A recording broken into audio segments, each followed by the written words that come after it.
What's up, you guys? I really don't know how to start this video.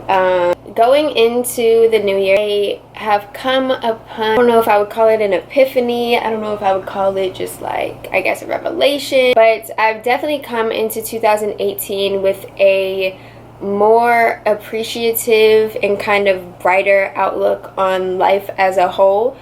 I reflected a lot on my past and everything that I personally have been through, and kind of just really kind of took in the fact that like I'm here and I'm alive in 2018. And like obviously you would not think that deep into that statement, just being alive, normally, but based on my history, I feel as though the fact that I've gotten to the place where I am is such an accomplishment. And I don't make videos like this based on the fact that I don't like being vulnerable. I don't like having my information out there. I just don't usually talk about it, you know what I mean? Like I always go on throughout my day-to-day life and, you know, just live how I've normally lived, you know what I mean? And I don't usually bring it up. And like there's even people who I'm close with to this day who don't know that much about this story. I've decided to allow myself to be more vulnerable. I've decided to allow myself to open up not only to other people, but kind of just to open up myself, you know what I mean? Come out of my comfort zone and not be so secure all the time, you know what I mean? I feel as though I very much so only go with what's comfortable, and I've never allowed myself not to be comfortable. My story could help somebody. I have a platform and I touch so many places that if I could at least touch one person with my story and help at least one person, I will feel good about my decision to be vulnerable. As though I went through all of this in an era where, you know, technology wasn't a thing, the internet really wasn't a thing. It was, but it wasn't like, I was so young and all of that. Like I didn't have anybody really there to kind of guide me in these situations and to kind of let me know like, yo, it will be okay. And I really just didn't know about putting this on YouTube, and I didn't really know about just telling my story. And the internet can be a very cruel place. Going to be people who will douse this with negativity, and that's fine. Like, I understand. I mean, I don't understand, but I'm risking it for the greater benefit of somebody else who may watch this video and relate to what I'm saying, and who really needs to hear what I'm saying. You know, out there, if you already think that I am lying about anything that I'm saying, I promise you I'm not. And if you do, you can click out of this video. I don't know how this video is gonna go. I'm literally just gonna sit and talk. I don't know how much even editing I'm really gonna do this. So today I'm going to tell you guys about the time that I had cancer. So kind of to start off with a backstory about you know, what exactly happened. Before I was born, my mom had ovarian and breast cancer, and she was pregnant with me while she was going through treatment for both of those illnesses. So she was going through chemotherapy while she had me in her tummy, and there was always a risk that something bad could happen to me. But they didn't really know, but they still had me. I'm still here. I was born, and my mom was still battling with her cancer, and when I was 6 years old, my mom passed away. And I don't really want to get into much detail because this gets me emotional. I don't want to cry on this camera. At that age, you don't really grasp, you know, like death that well. I remember the day, that exact day, like the back of my hand. That is something that follows me for the rest of my life. It has, Jesus Christ, I am getting emotional. Okay, in life, there's some days that are better than others, and it's something that I'm progressively having to deal with throughout my entire life, and I'm still going to have to deal with it. Losing a parent isn't something that kind of just happens and disappears, you know what I mean? It's something that will stick with you. Anybody to know who has lost a parent that you will be able to live without them. And I don't mean it in the sense that like, oh, well, forget about them, I don't think about them anymore, like I'm living my life. I don't mean it in that sense, but I mean like you will get to a point where you will be able to live your day-to-day life and not have that be such a large burden on you. And I promise you there's going to be bad days. There's always going to be bad days. But know that that parent is always with you. And know that regardless if you believe so or not, even if you don't believe so, even if your life is hitting a few rough patches, know that you're making them proud. And know that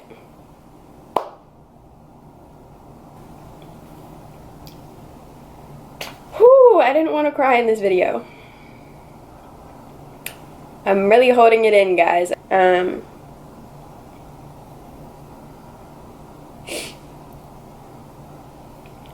Know that you'll be okay. Again, talking about it and getting into detail about it obviously is going to make somebody upset, and it makes me upset talking about it sometimes, but I genuinely know that she's with me wherever I go, and that I'm making her proud. And yeah, so I'm gonna move on with this topic because I really just don't want to, you know, break down on camera right now. But anyways, okay. As a child, you don't really grasp the idea of losing people. And I definitely was kind of forced to grow up a little faster than the rest of my kids around me. In the process between after I lost my mother, I also lost two of my grandparents who I was really close with. And it was just a very hard experience, and I've kind of not gotten used to losing people because you never get used to that feeling. You never get used to not having somebody in your life. But I feel as though it's not new to me. I've lost so many people in my entire life that like it's not that feeling's not new. So I've kind of learned how to cope with it a little bit better maybe than other people will be able to cope with it. But it definitely is something that has followed me my entire life and something that I still kind of struggle with. My mom had passed away when I was 6, and they always knew that there was going to be some type of risk when it comes to me getting sick, but they kind of expected it to happen around the age of 5 or 6, and it never did. So they kind of were like, okay, well maybe it's not going to happen, you know what I mean? Maybe she's good. And I basically lived the rest of my life, you know what I mean, like kind of on the right track, I guess you could say. And then around the age of 9, that is when things kind of turned a little bit. I remember it pretty well. I would get sick with kind of like stomach flu type symptoms every like 2 to 3 weeks, or every month. And it wasn't that big of a deal, you know what I mean? Because it's like children get sick, like it happens. So it wasn't that big of a deal, but I know that it started to become a concern when every like month became like every 2 weeks I would get sick. And it would be sick to the point where I would have an extremely high fever, I'd be throwing up, I would just be very sick. And then I started getting headaches very often. Like once or twice a week I would have a headache, and I started to bruise very easily. Like I would just come home and I'd have bruises all over my body, and my dad would be like, where'd you get these from? And I'd be like, I don't know, like they're just here. And the thing that kind of sparked my dad's concern is that I got sick the first day of 4th grade, and it had happened so much prior to that date that he was like, okay, this is an issue, we're going to get you checked out, like something else is wrong here. My dad usually has a very good intuition when it comes to things being wrong, especially because he had dealt with my mom having cancer, he had dealt with his mom having cancer, so he kind of like knows when something's up, you know what I mean? I went to the doctor, and they took some blood, and then he told me I had an enlarged spleen. And a few days later, my dad picked me up from school, and I knew that was weird and something was wrong when he picked me up from school, because my dad worked in DC and he wouldn't get off until like 6 o'clock, and we always had other parents or like teachers carpool me and my sister back home, and then he would like come home. So when he picked us up from school, I knew something was wrong in my like stomach. Like I just knew, like I felt like something was wrong, and my automatic thought was, somebody else in my family died, or somebody else that I know has died. And I remember he told me to get in the car, and he told me to sit in the front seat, and my sister had to sit in the back seat, which was also weird because my sister's older than me, so like even him saying that, I was just like, I'm confused. And when he went to talk to my teacher's like face like changed, like the look on her face changed like very fast, and I knew he was about to tell me something bad. I just knew. And basically he got in the car, and I remember he turned to me and was like, Zoe, you're really sick and you have to go to the hospital for a while.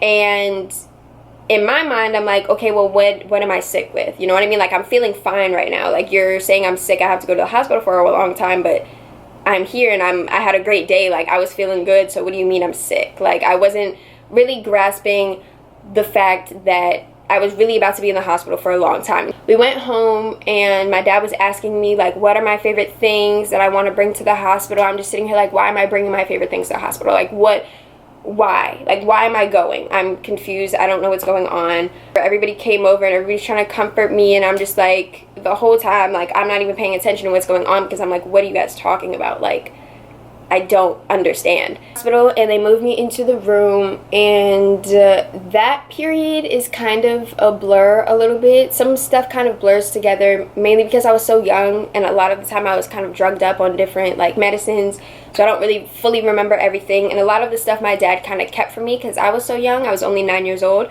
I didn't know a lot of things, and there's still some things that I probably don't know about that time that my dad hasn't told me yet. I would go into a whole bunch of smaller details, but that would just make this video like 2 hours long, where I had to get transferred to another hospital because the hospital I was at just wasn't the best type of hospital. They had me in the pediatric oncology floor, which is basically where all of the childhood cancer patients go.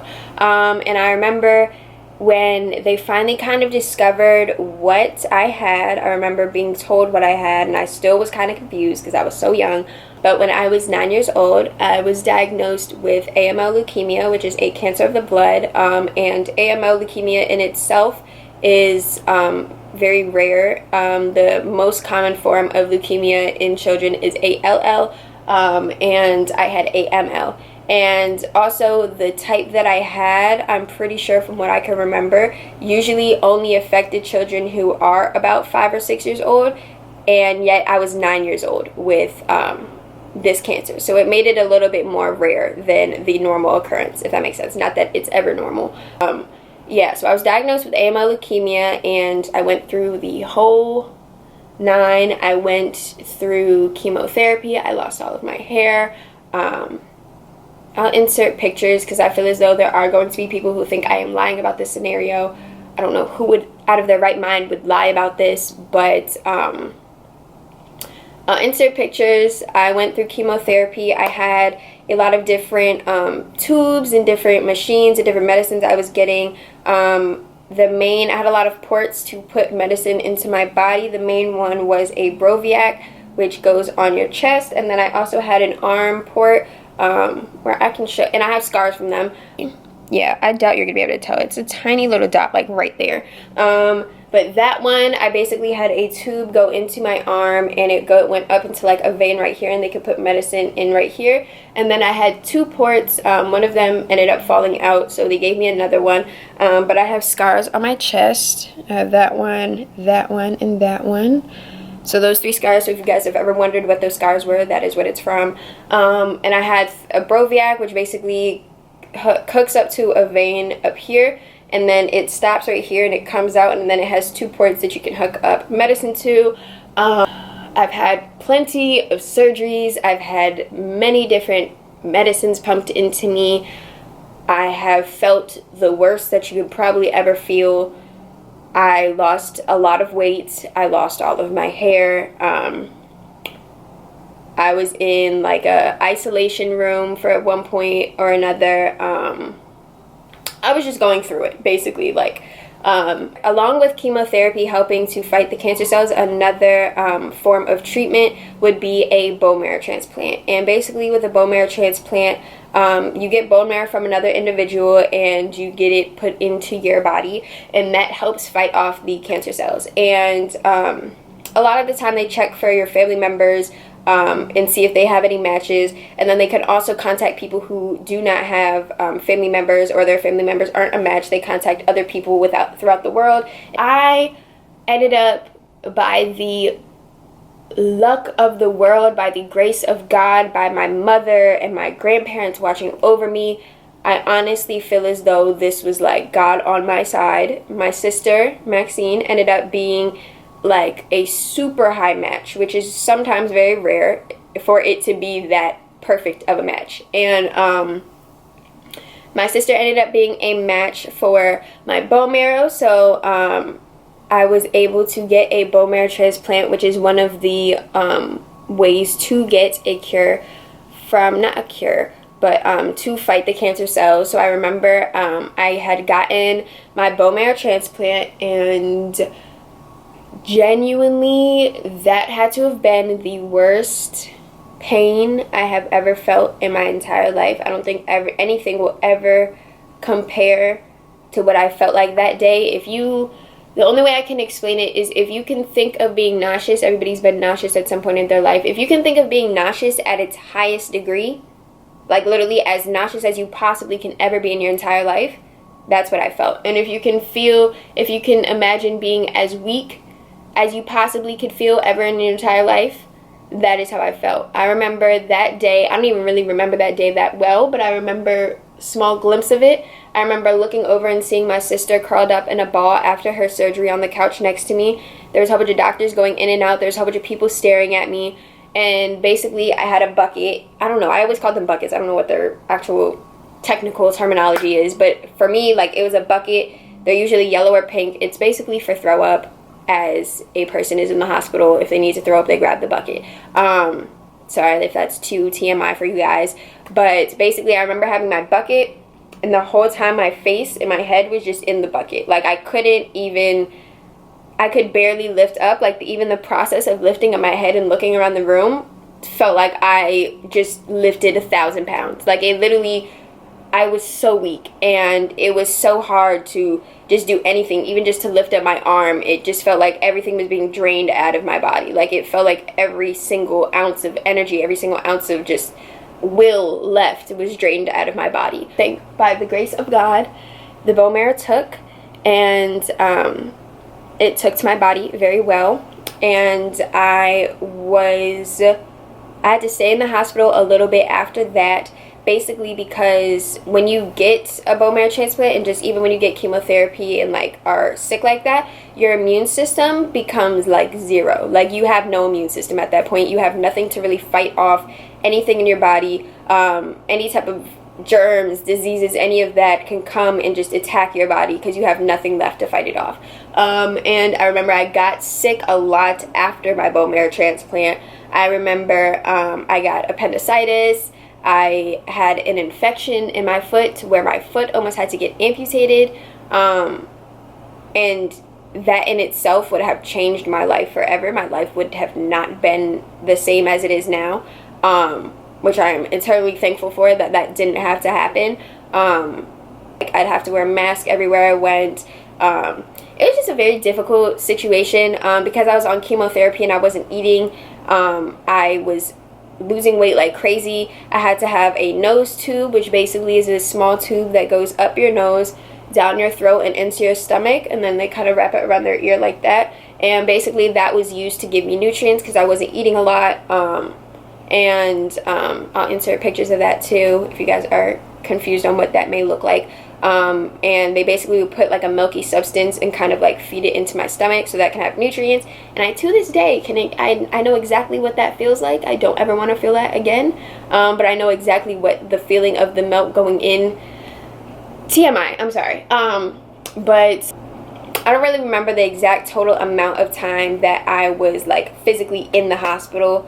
At one point they had to put me in an apartment that was near the hospital because I had to go and get like checkups 3 to 4 days a week, and we lived so far away from the hospital that that was just a hassle, as well as the fact that my body wasn't still fully recuperated from just like my immune system being down. So they didn't want me too far away from the hospital just in case something like an emergency happened and I had to be rushed to the hospital again. So I definitely stayed in an apartment outside of the hospital after I got out of the hospital for a little bit, I'm pretty sure they paid for it.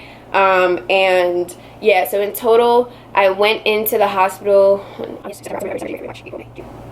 So I want to say I was within the hospital, and like just when it comes to whether I was like in the hospital versus like out of the hospital, but in the apartment, it was about 11 months. I missed my whole 4th grade year. I was finally declared in remission, which if you guys don't know what in remission stands for, it basically means that you are free of the cancer cells. Basically, when you have cancer, you can never be fully cured from cancer. You know what I mean? Like, there's no cure for it. You can just be in remission, which means there's no more cancer cells in your body, but there's always a possibility of it coming back. There's always a possibility of you relapsing. And I know people who have relapsed, and thank God that I have been in remission for about 13 years.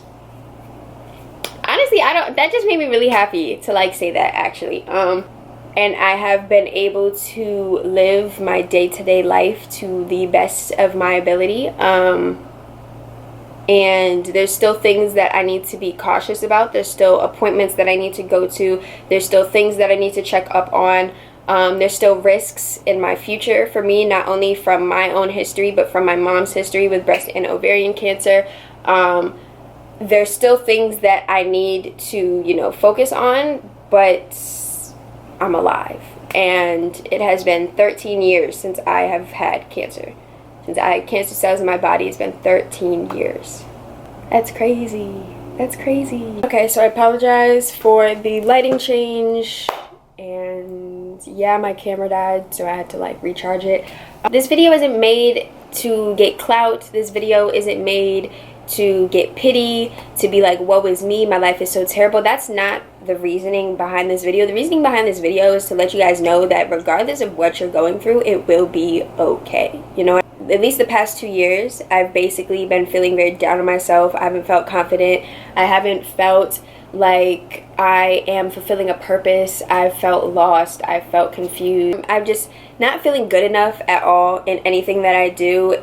And I feel as though coming into this year, especially just on New Year's, I didn't go out or anything. I ended up spending New Year's by myself, which some people may think is like sad and not a good time, but I really took my New Year's, and I don't think I've ever felt that happy in like a really long time. I genuinely felt happy again, you know what I mean? I genuinely felt happy to be alive, and I feel as though I really reflected on the fact that I could have not been alive right now. I could have died when I was 9 years old. Like, just not even to be grim, but to be blunt, I could have died.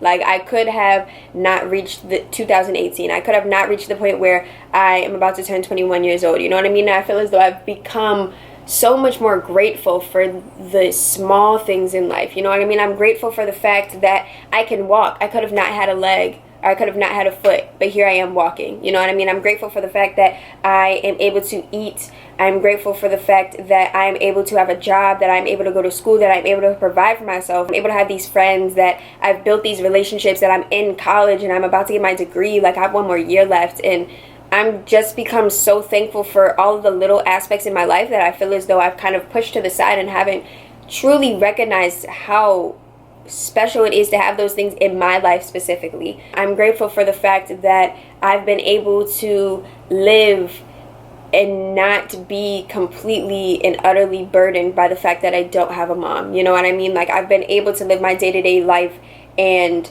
know that whatever I'm doing it for her, and I'm doing it to make her proud. You know what I mean? And I'm so thankful at the fact that I have a sister who was able to save my life, and I'm so thankful that I had a dad who cared so much to make sure I was okay and to do everything in his power to make sure I'm okay, and to have these people in my life that really just surround me and love me. You know, I want anybody who is either currently going through a situation or has gone through a situation, or God forbid that you watch this video and in some years in the future, something that I spoke on happens to you, which God forbid, I hope that does not happen to anybody. I never would wish any of this on my worst enemy. I want you guys to know that if you have experienced something, or you are experiencing something, or you will experience something, that it will be okay. Like, I could have definitely lived my entire life being so upset at the world, being so upset that I'm not, you know what I mean? Because if I were to live that way, I wouldn't be living. Like, there would be no point to be living if I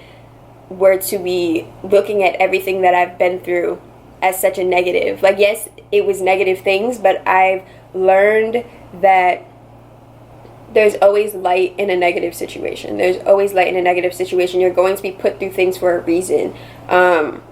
And I'm not trying to get cliche or like, you know, like philosophical right now, but I genuinely feel as though everything is done for a reason, and that the fact that I didn't die when I was 9 years old, I still have a purpose.